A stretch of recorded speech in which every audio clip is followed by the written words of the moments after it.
இறை ஆட்சி என்பது இயேசுவோடு எல்லோரும் இணைந்திருப்பது.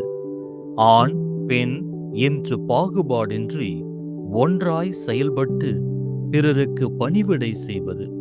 எப்பொழுது நாம் நமது உடைமைகளை தேவையில் இருப்போருக்கு அளித்து உதவுகின்றோமோ அங்கே இயேசுவின் பிரசன்னத்தை பிறர் கண்டுணர செய்கிறோம். ஆகவே இறையாட்சி என்பது பெருங்கூட்டமாய் ஒன்றாய் கூடுவது அல்ல. நாம் ஆலயத்தில் திருப்பலிக்கும் திருவிழாக்களுக்கும் கூட்டங்கூட்டமாய் கூடுகிறோம்.